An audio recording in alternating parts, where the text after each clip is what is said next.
Sitting here with Els Thissen, for a second talk. First talk we did was in Dutch, and now a week later in English, to talk about your new book, and of course, the Course in Miracles, A Course in Miracles. Els, can you tell us something when you first heard of A Course in Miracles? How did it come into your life? Well, I was reading a spiritual magazine in the Netherlands. No, there was something happened before. I was in a bookshop and I took a book, that green pocket book, and I opened it and I thought, wow, what a big book, and what a crap. So I closed it and I thought it's from China, and I put it back on the shelf in the bookstore, and then I thought, well, I'm done with all this reading spiritual stuff and so. So a year later I had this spiritual magazine and there was announced a course. I didn't knew where it was about, but I said to Anja, I have to go there. So I made this, I said I will come, and I traveled to that course. And then we sat there 10 o'clock in the morning, and this lady who gave the course, she reached under her chair, took this book and said, "This is A Course in Miracles." And I looked and said, oh my God, that is that big green book from the bookshelf a year ago. So that was why meeting A Course in Miracles, there was no escape. It came on my path, and well, a year later it took me, and it grabbed me, and so I opened it and I read the introduction, and the introduction really took my breath away. It just hit me, and a week later, after the course, I phoned this organization here in the Netherlands about that works about A Course in Miracles, and I said, I want to join a group. And the man said, well, there's no group in the south of Holland. And I said, so what to do? Well, he said, you start a group yourself. I said, oh my God, I'm just with doing lesson 4. I couldn't do that. Well, yes, that's no problem, he said. So he sent me a list with names from people who were doing A Course in Miracles here in the south, and I put it on my desk, left it there for a week, and then I started calling these people. And they said, well, we want to join the group, but we don't want to be the facilitator. You have to facilitate it. Well, this group came together when I did lesson 26. The first lady who came in introduced herself and said, well, I'm doing A Course in Miracles already 8 years. So I thought, oh my God, I'm doing lesson 26. But, well, it was no problem. With that group we came together, and for over years and years, and we were a very close group, and people came and joined the group. Once we were with 33 people in this room doing A Course in Miracles. Well, they sat on the floor and they sat on each other's lap because there was 33 people in this small room. And how does it work, Els? Do you take one lesson out of the course and then start debating about it, or how does that work? Not at all. Not at all. What we do is we take a little part of A Course in Miracles, you read it, mostly ask who wants to read it, and then somebody says I want, and I said who wants to read it again. So a few people read this little part out loud, and then I say this part, what the message here, how do you live up to what's said here? So we ask people to share about how they practice what the Course says in daily life, and that is what we talk about, not about interpretation, not about, we say, what do you understand from this text? And people say, well, I understand that it says, but it's never a discussion. No, and you are not a teacher who says, oh, you got that all wrong. It's not about this. Well, I don't know what's right and wrong, so I just can tell my understanding of a certain text is. And I can see, when I look back, I can see that it changes all the time. So when you ask me, what does, for example, the essence of our being is love, what does it mean to me? Well, I probably would have said something different 10 years ago than I say now, with other, well, there's more, well, it changes all the time. It changes all the time. So I can never tell people what it says for them. Yeah. When somebody asks me, what does it mean? I say, well, what does it mean to you? What is your understanding of what is said here or what is written here? So there's no right and wrong way? I would say no. No. That's a mistake. Think there's a right and a wrong way. There are two. Well, you can do it this way and you can do it that way, and the only difference between these two ways is the experience of the way. A yes gives another experience than a no, and that's the only difference. And does the course, A Course in Miracles, invite you to try out these things? Does it? I would say yes. I would say the course would say get a focus and act according to focus. And well, the problem is when we say the focus is love, when we don't have when we are mistaken, or when we are mistaken about what love means, or when we think love in form has a certain expression of, or has a certain way certain appearance, that's a mistake. It's a mistake. So when we think we have to live up to the form we have in mind, it's a mistake.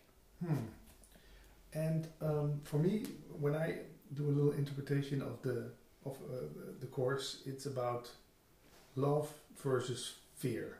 Yes, in duality. In duality, it's love versus fear. So it says when you think your life is appearing in duality, when you think, well, how duality appears, that's real, then the course invites you to take this focus on love. But there will be a moment you realize that it's duality, this love fear thing. So it's all in illusion. It's all based in illusion. But it's a game, you know. It's wonderful to play this game. And when you feel you get upset, so that's a reminder. It's like a bell is ringing and saying, "Hey, you are mistaken now. Take that other focus." And it's when you want to live in peace.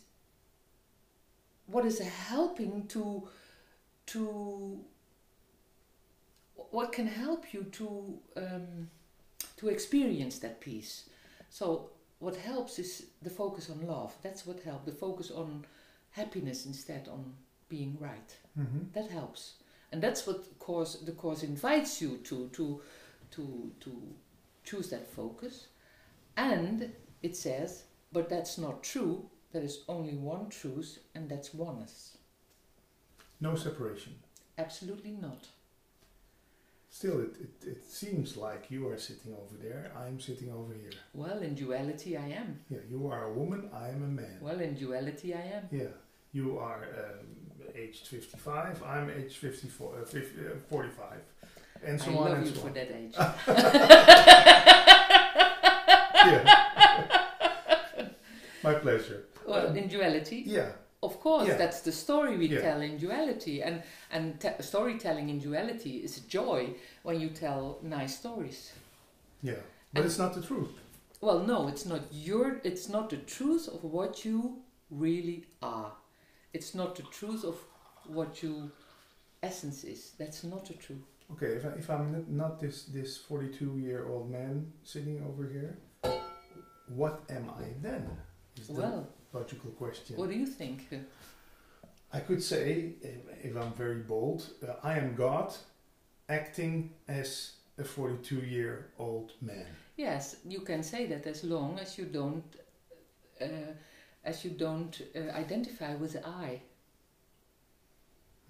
the problem is when you identify with the I. So you can say I'm God, I'm the neighbor, I am ISIS, I am Hitler, I am Erdogan, I am the king, I am the junk, I am the prostitute, I am. When you agree on being everything, you can say I. That's no problem, because you won't take it personal. You won't give it. When you say I'm okay with every appearance, there's no stress in it. There's no attachment, because someone will come and say, well, you are a madman, and you say, okay, I am that also. Yes, okay, Yeah. no problem. There's no movement inside. Somebody comes and says, you're totally crazy. Okay, you're a lovely woman. Okay. Yeah. One day I got a letter. It was a Friday, and there was a lady, and she wrote me, dear Mrs. Thissen, I was on a workshop with you. I joined a workshop with you, and well, I want to let you know you have an ego up to the ceiling. And you know, the workshop was in a church. So that's a big ceiling. So you know how many meters that was. So I had given myself that month the exercise to say yes to everything people would address to me. So my exercise was just to say yes, and then to see what happens. So it was long ago. So I went to I took a postcard. I wrote her name and address, and I said, dear Mrs. whatever her name was, thank you for your letter. You are totally right. And I put a stamp on it. I went to put it on in the mail, and not in the email, but in the post mail. Next day, it's unbelievable. Next day there came a letter from a man, and I've been in Germany on the Germany television in a live show, and I worked with a lady, and then he wrote me, dear Mrs. Thissen, I've seen you on the German television in that program. For me, you are the most loving person I've ever seen in my life. And when I would have been in that studio, I would have asked you to hold me for a moment. So I took a postcard, dear Mr. Whatever, thank you for your card, you are totally right. Stamp on it, up in the mail. And I thought, well, whatever people think about me, it has absolutely nothing to do with me. It's just their projection on me. So I learned it in these 2 days. It was a wonderful experience. Yeah. It reminds me of a saying by Osho, praise or blame, it's all the same. Absolutely. So when I can say yes to you have an ego up to the ceiling, when I can say, because, well, you know, there will be absolutely there will be times when it appears to be that, and absolutely there will be times it appears as to be the most loving thing or the person somebody has seen. Because you are both, or you are not one of those. I'm both, and I'm none of them.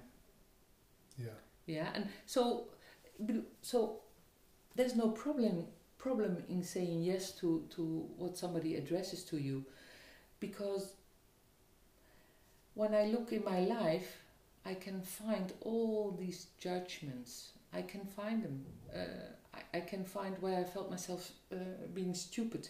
I can find where I felt being not loved or loved. I can find where I felt being smart or being whatever.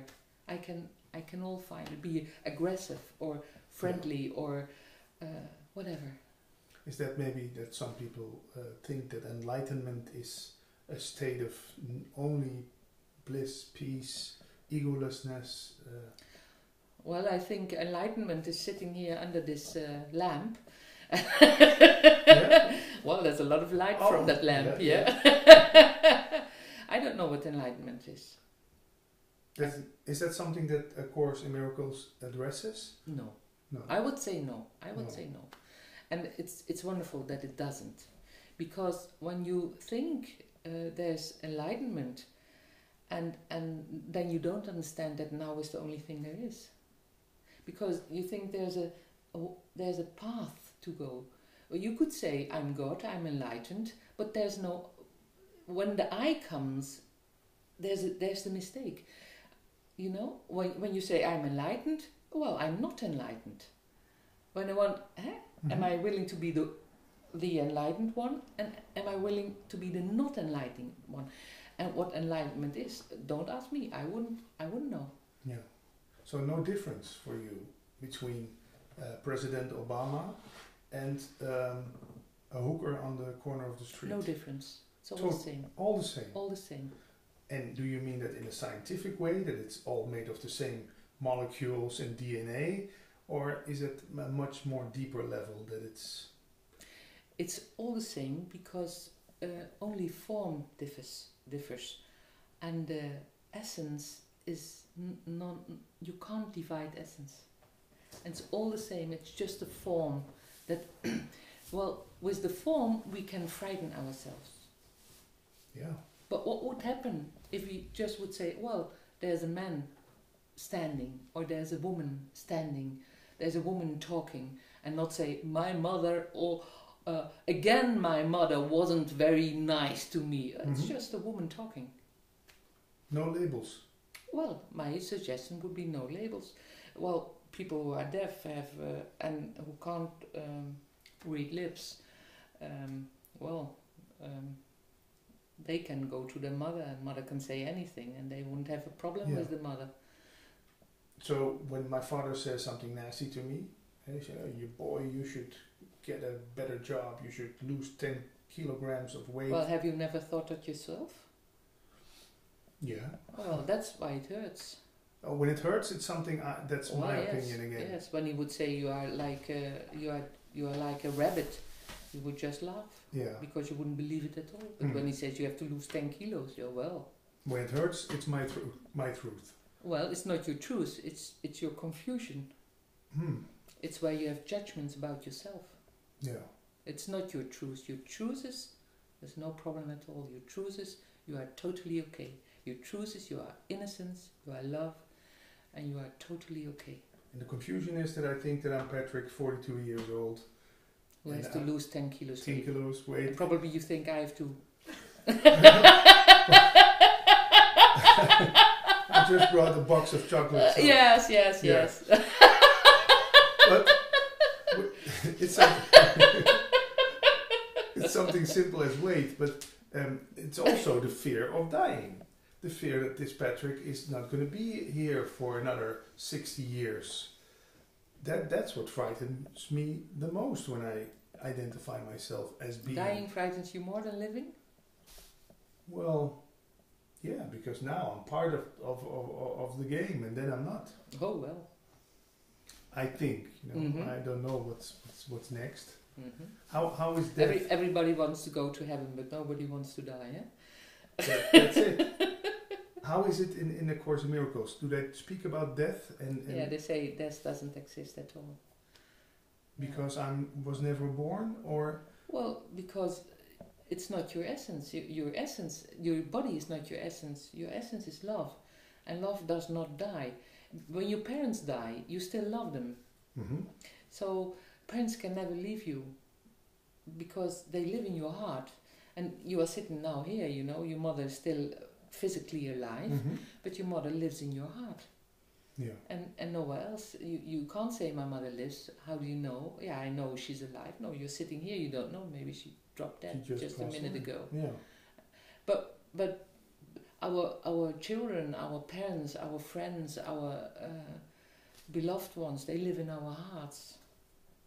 Yeah. Nowhere else. So that's why when they die, they cannot leave us because they live in our hearts. And of course people think we miss the physical appearance of people. Of course that's possible, and that's what you see a lot. But in fact, they live in our heart. And when we say they are dead, it's if we kill them in our heart. Once there was a lady and she said, my son died when he was 19 in a car accident, and there was a daughter too. She was there also, and she said, well, my mother never saw me after my brother died because she was so focused on the death of the brother. But well, when you kill your child in your heart, that's horrible. We can talk to the people who died in our heart. They are very, very. My experience is they are very alive. After when people die now, I just can't find them as death in my experience. They are still alive for me. Yeah. Very alive. Even if they're not in physical form. Exactly. Around. Exactly. Yeah. There's also something you do, and I hope I pronounce it right. It's called attitudinal healing. Yeah, attitudinal healing. Attitudinal healing. Yeah. And it's about healing your attitude. Yeah, your inner attitude. Yeah, it's based on A Course in Miracles, and Jerry Jampolsky is the man who read A Course in Miracles, and he was, you could say, allergic to the word God.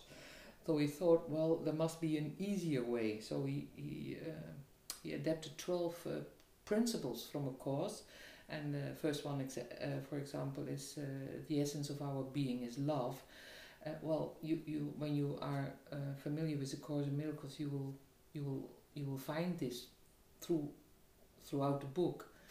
And he made 12 principles and 10 guidelines to work in groups. And he worked in hospital and wanted to give children the opportunity to talk to each other openly about death, about life, about cancer. They the most had cancer, and just an open talk. And he just took these 12 principles and he says, change your mind, change your life. And that's what the Course in Miracles says also. It says the miracle is a change in perception. The way I look at them. Yes. So the way I see the things happening, and what I see is a projection. This, when it changes here, when I can undo myself from these judgments I have, and when I can look more from the heart and from the mind, I will see that my enemies become friends. Even if they don't do what I want, and even if I don't know him at all, even if there's just when we look and live from the heart, there comes an appreciation that goes beyond form. So then we meet and somebody, for example, has a T-shirt from Hawaii that's you maybe would never wear, or you would, and or has this hair, red and then high and this bald, and then you would say, what a great hair you have. There's an appreciation, and you don't rush to the barber to get hair yourself. There's an appreciation beyond form, beyond judgment. Yeah, that's wonderful. That's wonderful to connect on that level. I once heard a teacher say, "You see the world as you are." Or maybe he said it some otherwise, but as you are, you see the world. Yes, that's what the Course in Miracles says. Yeah. It's everything you think you see there is a thought you projected. You have projected there. So when it changes here, it changes there. But could you say that in Dutch we have this saying, zoals de waard is, vertrouwt hij zijn gasten. If I'm a manipulative thief, does that mean that I see thieves everywhere and I'm always on the lookout that nobody steals my stuff? Or that's what the Course in Miracles says. You will not trust people because in your experience people steal. Why? Because you steal, and you must think everybody will steal. So that's the wonderful thing of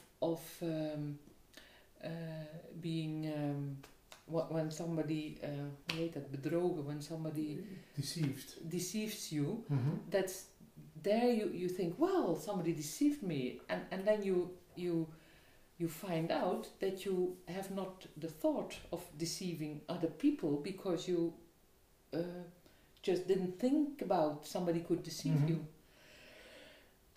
Once somebody said, "Els, you don't have to eat that way. You should be more. You should eat more.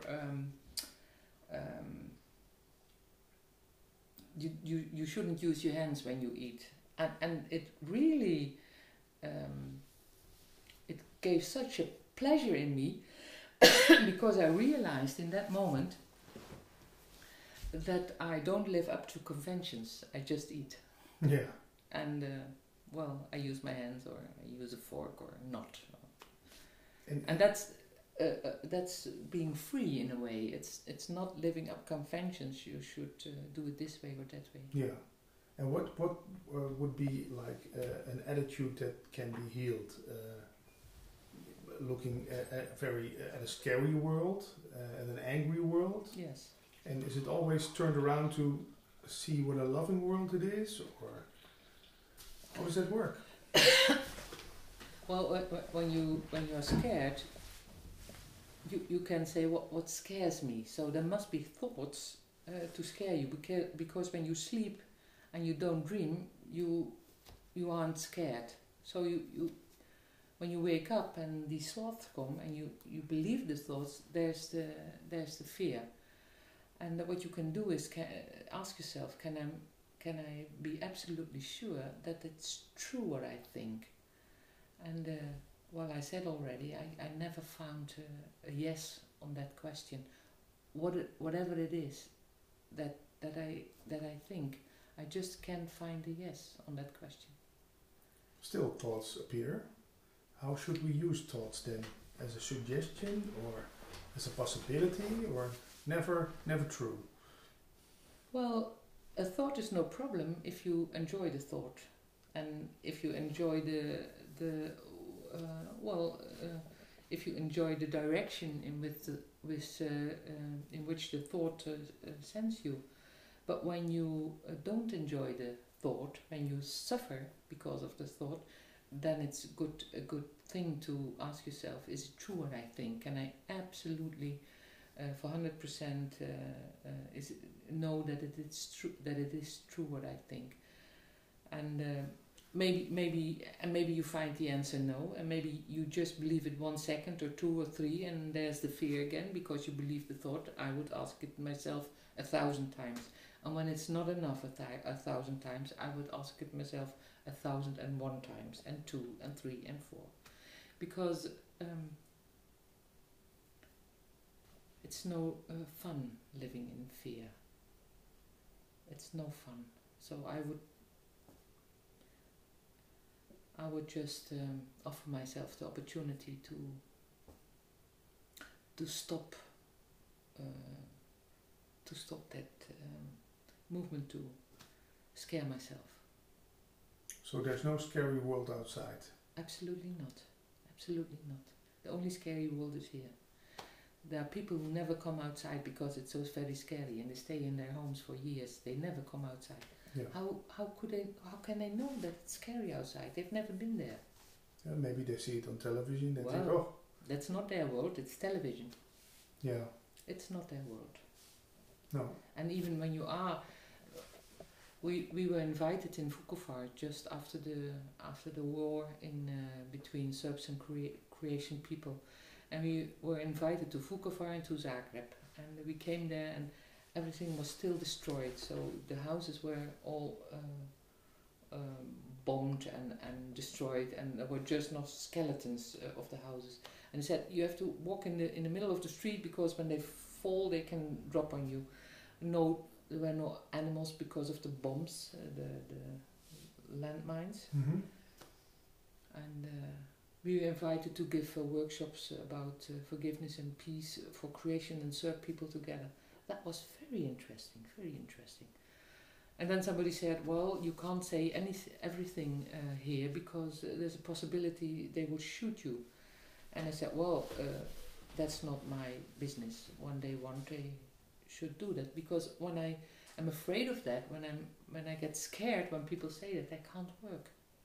I just can't work about peace and forgiveness. So. You took the risk. Well, there's no risk. Even if someone shoots you. Well, it didn't happen. No. So there was no risk. Yeah. The only risk there is it's when there's a thought of a risk, it comes up in the mind, but the risk wasn't there. There's no risk. Still, if I would go to Syria right now, it would be very risky, because there's a lot of shooting going on and people kidnapping other people and. Yeah, well, you should ask yourself, should I go to Syria? Maybe the answer is yes, or maybe the answer is no. Yeah. We had planned a training in May of this year. So we had planned a second training about attitudinal healing in Bethlehem on the West Bank. So we went there last year in 2013, and we worked with Dutch people. We brought a group over there, and with Palestinian people in the region in Bethlehem. And we made trips to Hebron, for example, and to places where there's a tense atmosphere because of the Israeli arms and soldiers and occupation and the Palestinian agony about that. And so this year in May we decided not to go because they were fighting in the streets of Bethlehem where we should stay. And then I said, well, I don't want to bring a group of 20 people there. But when they would ask me to come and to work there just with the Palestinian people, probably I would go. But I don't want to go with 20 people and come back with 15. That wouldn't be very... Yeah. I wouldn't want to do that. No. Your new book, Els, it's in Dutch. Yes. But can you tell our English viewers something about it? What's it about, except A Course in Miracles? Yes, it's... I'm working with A Course in Miracles for over 20 years now. So I read all these... I read it and this... At the beginning it were just concepts for me.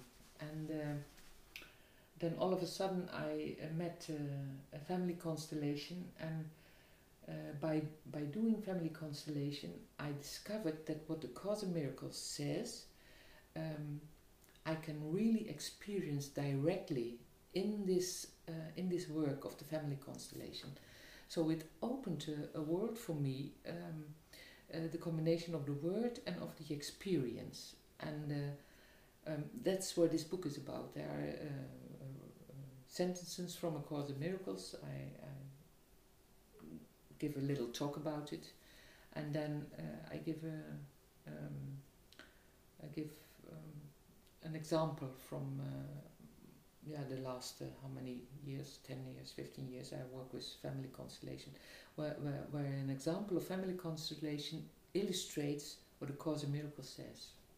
And then what we can find out is that in every relation, love is the bottom line. There's always it's like a river. Love is always the river that connects us all. How big the quarrel is, love is always the river, you know. Not seen maybe like in a, but it's always love. It's the bottom line. Underneath every action, yes. It's like a river under the rocks, you know. You don't see the river, but it's always flowing. Can you name an example of one lesson out of the course you, what that stuck with you? Suffering, thinking, confusion, forgiveness. Well, yes, there's a lovely example in that book, and it is about the confusion and appreciation, about compassion. There was a woman, she said, I'm mother and father for my children in the same time. I said, well, that's a lie, because there is a father, and he never looks at the children. He went away, he doesn't phone them. The boys they miss him, but he just doesn't show up, and he's not reliable. And then I said, well, let's, in family constellation, let's put the father here and you there.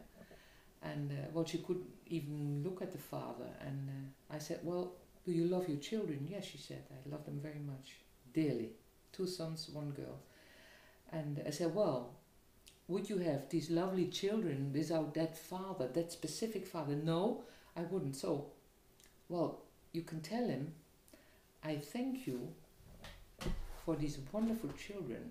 I'm grateful for these wonderful children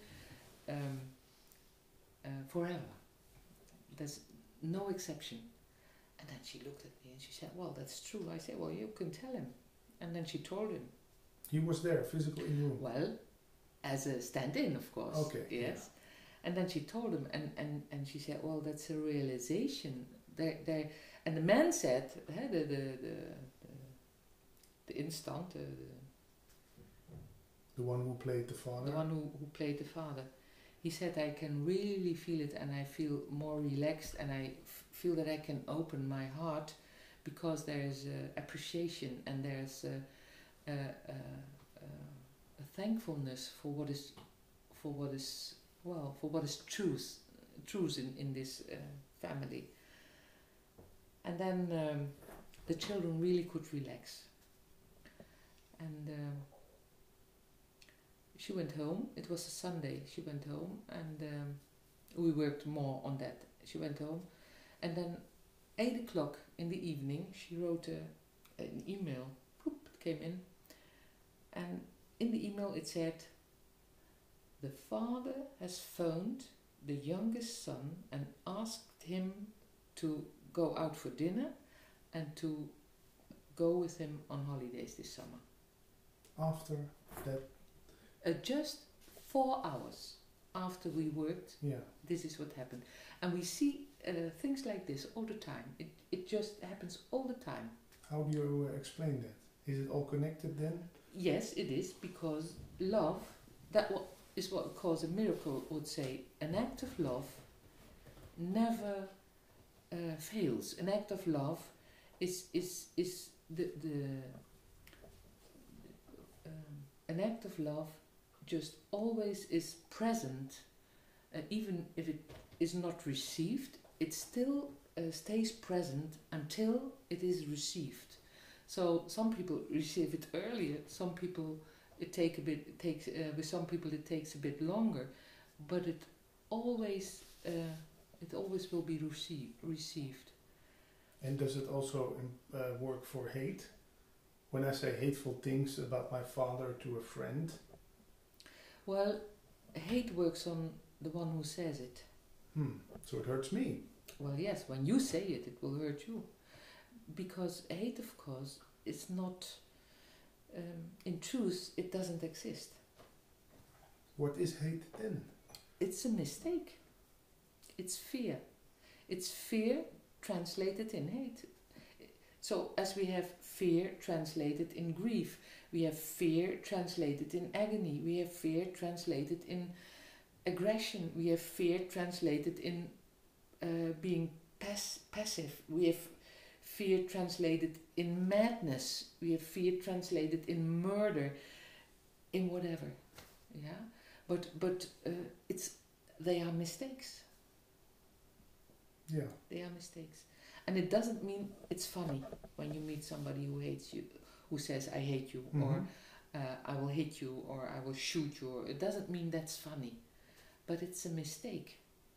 And it's wonderful to realize that it is a mistake, because when I meet the person who lives up to this mistake, I will not be fearful. So you don't charge this hatefulness or... Why would you? Yeah, well, when you start getting angry or also in fear. Yeah, when I think, when somebody says something and it's a thought I had also about me, then there will be a reaction. We agree, then. Yeah. When you say, Els, you have to hoe zeg je, 10 kilo afvallen, you have to lose 10 pounds. And I believe I have to lose 10 pounds. It can hurt me, Yeah. It can hurt me. because I'm not okay with myself, and you say I'm not okay with you, so both we agree on not being okay. Yeah. You once told on Dutch television a story about a man who you met on the street and he had a knife. Yes. Maybe that is also an example of how Yes, I was on the street. It was I think it was 1:30 in the middle of the night, and I was walking to the bus. I had to take the night bus, and he came. All of a sudden, he was there, and he said, "Well, you know, I have a knife here." He had it. I can stab you. I said, "Well, yeah, you can, and I can kill you." I said. And he looked at me. I said, "Well, give me that knife, then I can have a look at it." I said, "Well, it's not even sharp. So here you have the knife back, and please, I want to, please go away. I want to take the bus." And he just was like this, and I walked to the bus. And then next day, I walked again there. I came from my work, so I walked again there, 1:30 in the night, and there he was again. It was a beautiful summer night. And he stood up front. I said, "How can you say that you can kill me?" I said, "Well, how can you say that you can kill me?" He looked again at me. He said, "I want to show you something." And he did this. And I thought, a gun. What will come now, next? And he had a little dog. And he said, "I want to show you my dog." I said, "It's okay. Let's sit there on the bridge and let's have a talk." So we sat there. And we talked. And then he said, "Will you come to my house to have a dinner once?" I said, "Okay, I'll come to your house." So I went over, I had dinner there. And, well, it's, you know. What does that say? It changes just like What that. was this man screaming for love when he stood there with his knife? Or what? I don't know. I don't know.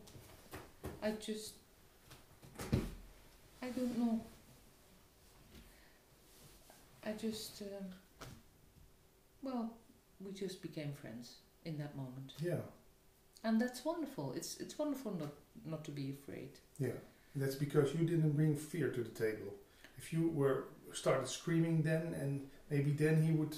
I don't know what he would have done. I really don't know. But I know what I didn't do. That's become fearful also. So I worked in prison also, and once there came this big man running up the stairs, and there was open stairs, you know, with all this metal, doom, doom, doom, doom, doom. And he said, "Hey, you there! Hey!" Much louder than I do now. "Hey, you there!" And it was a hot day in summer again. And instead of stepping back, I stepped towards him. And then all of a sudden, we stood with the arms so together, big man, all tattoos, you know. And I said, "What is it what you want to ask me?" And he said, "Oh, I want to ask." And it just calmed down, you know. And that moment, it wasn't on purpose that I stepped towards him. But I felt so grateful for that it just happened, that I stepped towards him. Because you know, so I just felt grateful for that. Yeah. And then we recognize friends. And it doesn't mean that everything the people have done who are in prison is so nice. That's not, you know, it's not all nice. They are not in prison because they've done... beautiful things, yeah. They bought some flowers and brought it to whatever. The mother. You know? Yeah, exactly. But well, in prison are friends too. I saw an interesting chapter in your book about depression. I hope I can translate it right in English. The rejection of the spark is the thing that makes you depressed. Yes. Because every time you see brothers without that spark, you turn down God. Yeah. Maybe a crappy translation, but... Well, it sounds fine to me. It struck to me when I saw this. We think that depression is something of the brain, that you miss some chemicals, or that it's born, that it's in your genes. Your father was depressed too, so you have it too. What is depression to you in these words? It's not that you miss something in the brain, it's that you miss your essence. You miss your connection with the essence. And it doesn't mean that when you feel depressed that you are guilty. No, you are not. But are you willing? I gave this. I told you about that letter. This lady who wrote the letter. You have an ego up to the ceiling in this church. So saying yes to that is one part of the story. But the next man, the day later, he said, "You are the most loving person I've ever met." So saying yes to that, are you open to say yes, that's a possibility? And what I see is that people not often reject where other people complain about, but that they reject when they say you are a lovely person, or you are lovely, or loving, or you are love. And then, oh no, it can't be true. Yeah. Why can't that be true? Because there are self-hatred and self-judgment and self-concepts working, about me and of course about you. That's a strange thing. We often feel more comfortable when someone gives us a critic and complains than someone who comes up to us and says, "Oh man, do I love what you do." It's a strange hobby. Yeah. Yeah, and it's a mistake. But saying I'm bad, or I'm love, or I'm when we connect, when we identify with that I, there's the problem, because when I say I'm totally love, and I'm aware of all the moments I'm not feeling like love, I think I am the one, but it's not this I, it's the essence that's love, and the essence appears in the I that sometimes is friendly and sometimes is aggressive. So when I say, oh, I agree on being the one who is aggressive and I agree on being the one who is friendly, there's no conflict there. So in duality you could say that's where it where peace comes in, or and then we say, okay, when I'm okay with this and I'm okay with that, well, I'm also okay to be the non-I love. And that's always the case. Even when I just, let's name something horrible, even when I just hit a child with my car and then drove off, then I'm still, in essence, love driving the car. Yes. I may be confused sometimes. Yeah. Sometimes, well, maybe mostly we are confused about our essence, I think. Yes. Yeah, it's terrible. Well, no, I don't know if it's terrible. It's just a mistake. Okay, but it's a big mistake then. Well, not in essence. Well, the mistake, it's a big mistake because it's a big mistake in duality, because being confused about your essence in duality gives you another experience in duality than being not confused about your essence in duality.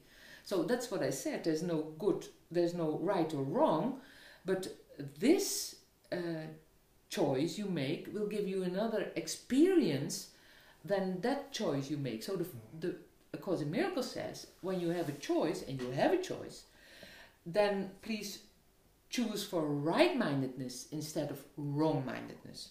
So, because right-mindedness will give you another experience than wrong-mindedness. Yeah. But it doesn't say that's right, that's wrong. So it's an opportunity. It's an opportunity, everything. You can choose. Yeah, absolutely. What kind of experience? Do you want a horror movie or do you want a romantic comedy? Exactly. Yeah. And a movie, it's a good example of what our life is. It's a play, it's a movie. Yeah. It all happens here. And still, then comes a question up. There must be an experiencer of these experiences. is there a watcher of the movie screen? Is God sitting in his chair looking at one day the miserable life of Mr. X? Absolutely. And then the lovely life of Mrs. Y. So is it all for the entertainment then, or there must be a reason to it. You just are everything. You are the watcher. You are the doer. You are the board. You are the world. You are everything. You are everything. And there's what would rest? What would when you wouldn't attach to anything?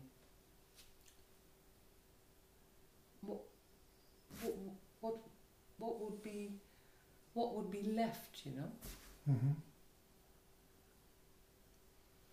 And have you found an answer to the big question, the big why question? Why what? Why did this? Let's say it in biblical terms, the Son of God turn away from God to have his own show instead of being this infinite, boundless love all the time. Yeah, why not? That's the answer. Yeah, why not? Yeah, yeah, but why cancer? Why not? Yeah. Why me? Why not me? But it's not a mistake. So it's not a mistake that we started this. Because I read once, and I read also in audio courses in miracles, that, and I hope I didn't hear it wrong, you can tell me, that the world is a mistake. Well, the world is not a mistake because it doesn't exist. So it is from the perspective of duality, you could say there are mistakes in the world, but there are only mistakes in the world because there are concepts and there are judgments and so on. But it's all not true. It's not your reality. It's not your reality. So when you think it's a mistake, then this is a mistake. Thinking it's a mistake. Yeah. So the mistake thing covers everything. Yeah. It's just a mistake.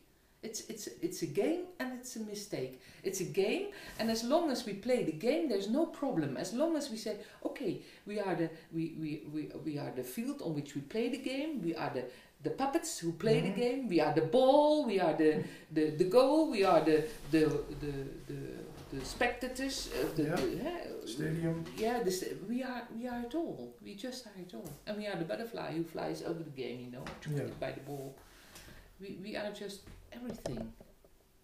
So we have to pretend to have fun, or we have to pretend to even have a game. You don't have to pretend anything. And by the way, you always pretend, but you think it's true. That's the problem. Yeah. We always pretend and we think it's true, and that's the problem. It's wonderful to play the game, and it's a problem when you take it serious. There's never a problem when you don't take the game serious. Yeah. When you just play the game, and well, then you can have fun about the game, and it doesn't mean that it never hurts, because the game hurts. Yeah. Sometimes, and the hurt is mostly connected on the ideas we have about how to play the game and what the rules of the game are. Yeah. Because I have my rules, but I can assure you, my mother has different rules. Yeah. And then I get born there, and my mother said, do this. I said, no. And then the next one comes and do that. No. You know? Yeah. Or we say, yes, we do, until we say no. Yeah. But when we don't take it serious, there's no problem. Then we play the game, and then the rules change, and we play another game, and we change the rules, and we play another game. And does this game have any winners or losers, Els? Only in the mind. It's an ongoing game. It will not end. Well, it ends not on the outside. It ends on the inside. The game ends on the moment you don't feed it anymore. And then when you just are, well, you play the game, but you don't attach to it. You don't attach to the roles. You don't attach to the rules. You don't, and that's that's where it changes and it changes and it changes, and it's no problem, you know. You just, it's like you go with the wind, you know. You just yeah, effortless. Yeah, exactly. Yeah, more life, effortless. And final question, because we have been talking for almost an hour again. Time flies when you're having fun. A Course in Miracles is not named A Course in Miracles for no reason. What kind of miracles does this course teach me? Just one, and it doesn't teach you, it invites you to he says the miracle is a change in perception. A change in perception. And it's not a change in perception out there, it is an inner change in perception. It is when you shift from the focus on fear to the focus on love, and that is the miracle. And it is possible. Mostly we think it's not possible when we are fearful. That's what it is, you know. But it's possible. Fear can disappear like that, just like darkness when you put a light on. And when you put a light on, the inner light on, you see that fear disappears. You can't even remember how you made it. It just disappears. Yeah. When you feel fear, do you do anything wrong? No. Are you guilty when you feel fear, experience fear? No. That's not what it's about. But beyond, beneath this fear, there are thoughts you believe, and with these thoughts, you frighten yourself. I once heard somebody say, there is no darkness, there's only absence of light. Is that what they mean by saying there is no fear, there's only absence of love? No, there's never absence of love, and there's absence of love in illusion. There's absence of love in quasi reality, but there is no absence of love, and that's the wonderful thing. That's why we don't have to learn love, we don't have to learn light, we just have to find out what we use to cover it. Yeah. And there's no absence of love. Love is totally present.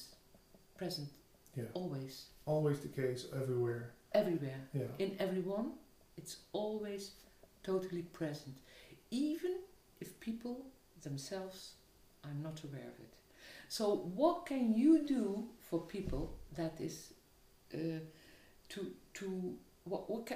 when you want to be when you want to do something for someone, what can you do?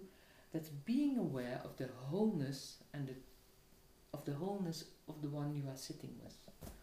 Being aware of the love the person is. So you don't see any mistakes in that man or woman.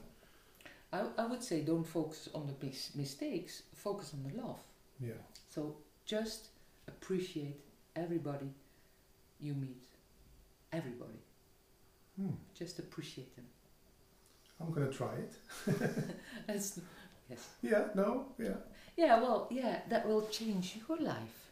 Yeah. Because you will be sitting with friends always. And it's good to be with friends. Yeah. Okay, one practical question. Do you talk about this, you talk about this in Dutch? You give this group in the south of Holland. Are you open to invitations to come and talk about this in other countries? Or? Absolutely. Yeah. You can find all information on the website. Yes. Thanks again, Els, for this lovely talk. Thank you, Patrick. Yeah.